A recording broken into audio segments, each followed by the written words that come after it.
हरे कृष्ण, राधे राधे जी सबको।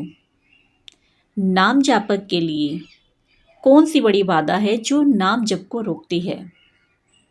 कहते हैं कि काम वासना निरंतर नाम जप में सबसे बड़ी बाधा मानी गई है।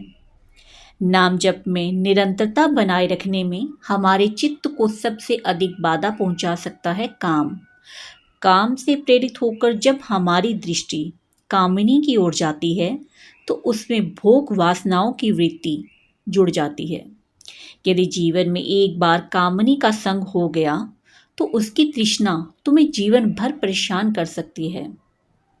जब हमारा मन काम से प्रेरित होकर कहीं भी उसकी पूर्ति की स्थिति खोजता है तो उस समय गहन चिंतन होता है और वही चिंतन हमें नष्ट कर देता है। भगवत गीता में इसके बारे में संपूर्ण वर्णन है कि काम के वशीभूत होकर व्यक्ति की बुद्धि का नाश होने पर मनुष्य का पतन हो जाता है। यह क्रिया उतनी खतरनाक नहीं होती जितना कि चिंतन खतरनाक होता है। क्रिया हुई तो वह समाप्त हो गई, लेकिन चिंतन निरंतर चलता रहता है और भीतर से हमें खोलता रहता है और खोखला कर देता है। हमारा या स्त्री शरीर में क्या सुख है? यह केवल भगवान की माया का आकर्षण है। यह मात्र बुद्धि का भ्रम है और यह भ्रम इतना गहरा बैठ जाता है कि उस स्त्री या पुरुष के बिना जीवन कठिन लगना लग जाता है। प्राण त्यागना आसान हो सकता है, लेकिन सहज नहीं होगा काम के वशीभूत होकर। तब केवल एक ही मार्ग बचता है, यदि हम भगवान की शरण में चले जाएं तो बचा जा सकता है, अन्यथा मृत्यु ही एकमात्र ऐसा नजर आता है कि काम के वशीभूत होकर व्यक्ति मृत्यु तक करने के लिए विवश हो जाता है। ऐसी ही एक कहानी है बिल्वमंगल ठाकुर और चिंतामणि वेश्या की कहानी। एक बार चिंतामणि एक अत्यंत सुंदर वेश्या थी और बिल्वमंगल जी पर पूरी तरह न्यौछावर थे। चिंतामणि भी उनसे प्रेम करती, परंतु एक वेश्या के लिए धन आवश्यक होता है, जबकि गृहस्थ जीवन में धन की एक सीमा होती है। बिल्वमंगल जी के माता पिता ने उनके सारे वैभव को कर्मशः उनके लिए खर्च कर दिया। अंत जब माता पिता ने देखा कि उनका पुत्र वेश्या गमन में लिप्त हो गया है तो उन्होंने उसका विवाह एक सुंदर, सुशील और पतिव्रता कन्या से करा दिया।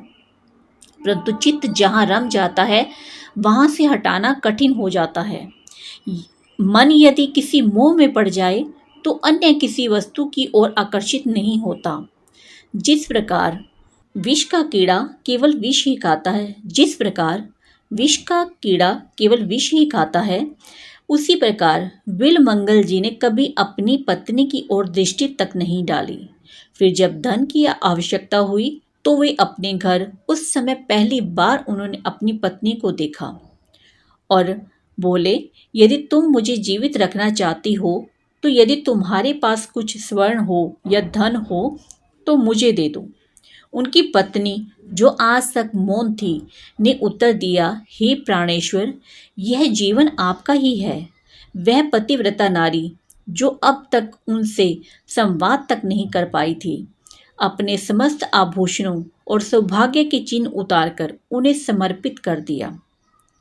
जब वे चिंतामणि के पास पहुंचे तो उसने पूछा, यह आभूषण कहाँ से लाए हो? बिल्वमंगल जी ने उत्तर दिया कि यह मेरी पत्नी, जिसे आज तक मैंने देखा नहीं था, आज पहली बार उससे देखा, परंतु मैं तुम्हारे बिना जी नहीं सकता। जब मैंने उससे यह प्रार्थना की तो उसने अपने आभूषण मुझे दे दिए। चिंतामणि वेश्या ने क्रोधित होकर कहा, धिक्कार है तुझ पर, अब इसके बाद क्या लाएगा तू? निकल यहाँ से। जहाँ अत्यधिक आसक्ति होती है वहाँ वियोग प्राण घातक बन जाता है। उसके कुछ सेवकों ने बिल्वमंगल जी को धक्का देकर बाहर निकाल दिया। शायद भगवान की कृपा को यही मंजूर था। अब उनका हृदय घायल था। हाय चिंतामणि, हाय चिंतामणि, वे व्याकुल पुकारते रहे। उन्हें इस अवस्था में देखकर एक संत ने पूछा कि चिंतामणि, यह किसका नाम है? पूरी बात बताओ। बिलमंगल जी ने सारा वृत्तांत कह सुनाया और कहा, मैं उसके बिना जी नहीं सकता। संत ने उत्तर दिया, इससे भी अधिक सुंदर और महान सुख प्रदान करने वाले भगवान श्री कृष्ण हैं। यदि तुम अपना चित्त उनमें लगाओ तो तुम्हारा मन आनंदित हो सकता है, अन्यथा काम की चोट से घायल चित्त यदि स्त्री में ही आसक्त रहेगा तो उसका केवल नाशी परिणाम होगा, कोई दूसरा मार्ग नहीं है। संत ने उन्हें 1 वर्ष तक अपने पास रखा। वैष्णव परंपरा के अनुसार उन्होंने उन्हीं से दीक्षा दी गई और उपदेश दिया। उन्होंने कहा, मैं भ्रमण करना चाहता हूँ। चंचल, भोगी और अशांत मन स्थान पर टिक नहीं सकता। ऐसा मन सदैव नया नया अनुभव चाहता है। इस प्रकार वे आगे बढ़ गई। मार्ग में एक देवालय के समीप एक सरोवर था जहाँ भगवान का विग्रह प्रतिष्ठित था। गांव के नव कुमारियां और विवाहित स्त्रियां वहां पूजन करने आती थी। इन्हीं में से एक स्त्री पूजन करने आई जिसका रूप चिंतामणि के समान प्रतीत हो रहा था। एक क्षण को तो बिलमंगल जी को लगा कि वही चिंतामणि है, कि आंखों में अभी भी चिंतामणि की छवि बसी हुई थी। इसलिए जहां भी देखते वही संयोगवश उसी स्त्री का स्वरूप भी उन्हें चिंतामणि जैसा कुछ मिलता जुलता दिखने लग जाता। अब फिर वही आसक्ति जाग उठी। हाय चिंतामणि, हाय चिंतामणि। वह स्त्री पूजन करके अपने घर के लिए निकली और बिलमंगल जी उसके पीछे पीछे चल पड़े। जब उसने मुड़कर देखा तो यह विचित्र लगा कि एक वैष्णव उसके पीछे क्यों आ रहा है। जब उसने पीछे मुड़कर देखा और वैष्णव को आते हुए देखकर वह घबरा गई। उसकी दृष्टि भी निर्मल नहीं थी। आसक्त मन की वासना भरी दृष्टि अलग ही दिखती है। जब वह तेजी से घर की ओर बढ़ी तो बिलमंगल जी ने भी अपने कदम तेज कर लिए और उसके पीछे पीछे उसके घर तक पहुंच गई। घर आने के बाद उसने अपने पति से कहा, एक व्यक्ति मेरा पीछा करते करते यहाँ तक आ गया है। उसका भेष तो वैष्णव का है, लेकिन मुझे लगता है कि यह कोई कामी पुरुष है। उसके पति ने उत्तर दिया कि वह हमारे दरवाजे तक आ पहुंचा है और अतिथि भगवान का स्वरूप होता है। हम देख लेंगे, तुम निश्चित रहो। प्रेमी हृदय और आसक्त मन के साथ उन्होंने पूछा, यह जो अभी नववधु आई थी कौन है? उत्तर मिला, यह मेरी पत्नी है। उन्होंने विनती की, एक बार इसे नेत्र भर देखना चाहता हूँ। कोई साधारण व्यक्ति होता तो शायद क्रोधित होकर इसका तिरस्कार करता, परंतु वह धर्मात्मा पुरुष था। उसके मन में विचार आया, या तो भगवान मेरे धर्म की परीक्षा ले रहे हैं या यह पापी पुरुष है। यदि यह पापी है और मैं इसका तिरस्कार करता हूँ तो संभवतः यह अपने पाप यही हमारे ऊपर छोड़कर चला जाएगा। यदि यह भगवान की ही कोई लीला है तो इसका परिणाम मंगलमय होगा। मुझे भयभीत नहीं होना चाहिए। अतः उसने अपनी पत्नी से कहा कि तू पतिव्रता है, मेरा आदेश है कि तू संपूर्ण श्रृंगार के साथ इसे दर्शन दे। जा और एकांत में बैठ जा, मैं यही हूँ, मेरे आदेश का पालन कर। पति की आज्ञा सुनकर पत्नी संकोच में पड़ गई, परंतु उसने अपनी पति की बात मानी। जब वह वहां पहुंच गई तो कांपते हुए बोली, क्या आज्ञा है? बिलमंगल जी ने नेत्र उठाए, हृदय विकल हो उठा। जन्म जन्मांतर से इन्हीं भोगों में मन रमा रहा, परंतु गुरु कृपा श्री कृष्ण चरणाविंद की ओर मोड़ दिया गया था। फिर भी काम की आग वह ही चिंतामणि की जलन उसे सताने लगी। उन्होंने स्त्री से कहा, देवी क्या मुझे 2 सुइयां मिल सकती हैं? स्त्री ने विनम्रता से उत्तर दिया, अवश्य। बस इतनी ही उसकी मांग थी। 2 सुइयां वह भीतर गई और 2 सुइयां लेकर आ गई। बिलमंगल जी ने दोनों सुइयां हाथ में ली और बोले, हे श्री कृष्ण, इन नेत्रों ने जन्म जन्मांतर से मुझे भटकाया है। अब नहीं, अब मैं इन्हीं वही रूप देखकर इसे फिर से जलने नहीं दूंगा। जय श्री कृष्ण। यह कहकर उन्होंने अपने दोनों नेत्र फोड़ लिए। स्त्री चिल्ला उठी और उसकी आवाज सुनकर उसका पति भी वहां आ गया। दोनों ने व्याकुल होकर पूछा, आपने ऐसा क्यों किया? बिलमंगल जी शांत भाव से बोले, यदि सहायता कर सकते हो तो मुझे एक लाठी दे दो। जन्म से जो अंधे होते हैं उन्हें अंधकार में चलने का अभ्यास होता है, परंतु मेरा अभ्यास है नहीं है। पति ने तुरंत एक लाठी दी। उन्होंने कहा, मुझे वृंदावन जाने के मार्ग पर खड़ा कर दो, मैं वहीं से आगे बढ़ जाऊंगा। अब वह अंधे थे, परंतु मन में श्री कृष्ण का स्मरण था। लाठी के सहारे चलते हुए आगे बढ़े, किंतु अभ्यास न होने के कारण मार्ग में आगे बढ़ते बढ़ते एक गहरे कुएं के समीप पहुंच गए, जो घास से ढका हुआ था। उन्हें कुछ पता नहीं चला और वे सीधे कुएं में गिर गए। गिरते ही वे आर्त भाव से पुकार उठे, हा कृष्ण, हा कृष्ण, हा कृष्ण। जब कोई पूर्ण हृदय से भगवान को पुकारता है तो भगवान को आने में एक क्षण भी नहीं लगता।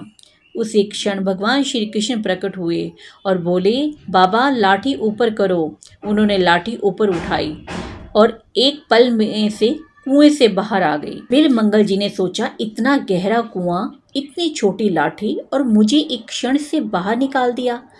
अब वे लाठी पकड़कर धीरे धीरे आगे बढ़ने लगे और उन्होंने उसे बाहर से निकालने वाले हाथ को थाम लिया, परंतु उसने अपना हाथ छुड़वा दिया।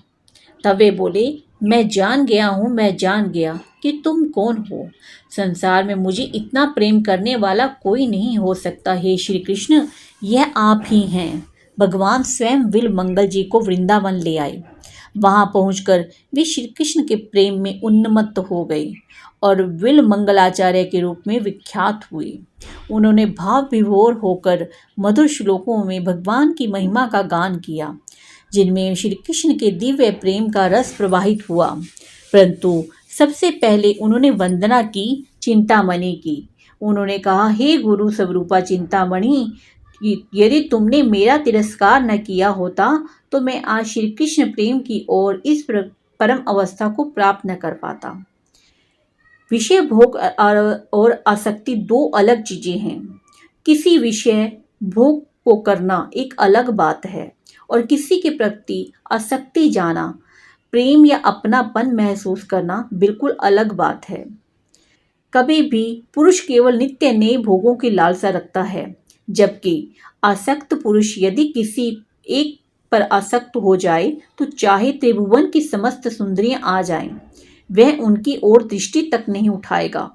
आसक्ति संपूर्ण चिंतन पर अधिकार कर लेती है, जिससे कोई दूसरा विचार टिक नहीं पाता। जब स्त्री या पुरुष के शरीर में आसक्ति हो जाती है तो चित्त लुभायमान होकर उसी का चिंतन करने लग जाता है। निरंतर में नाम जप में सबसे बड़ी बाधा यही है, चिंतन प्रभु के लिए करना। यदि वही चिंतन विषय वासना ने छीन लिया तो फिर भजन नहीं होगा। भोग की चिंतन वृत्ति अत्यंत खतरनाक है। नेत्रों को संभालना चाहिए, वे बार बार भ्रम में डालते हैं। पलकों का पर्दा गिराकर इन पर नियंत्रण रखो। किसी माता या बहन के रूप में काम को भावना से मत देखना चाहिए। अगर आप किसी बहन और माता के प्रति काम भावना से देखेंगे तो शास्त्र आज्ञा देते हैं कि उस व्यक्ति का, मनुष्य का अपना कल्याण नहीं होता, उसका यश घट जाता है, उसकी बुद्धि का नाश हो जाता है, उसका सम्मान नष्ट हो जाता है और उसका धन चला जाता है। इस प्रकार नाम जापक को बड़ी सरलता से धीरे धीरे इस मार्ग में बढ़ना चाहिए कि हमें इन विचारों को छोड़कर अपनी दृष्टि को सही रखना चाहिए।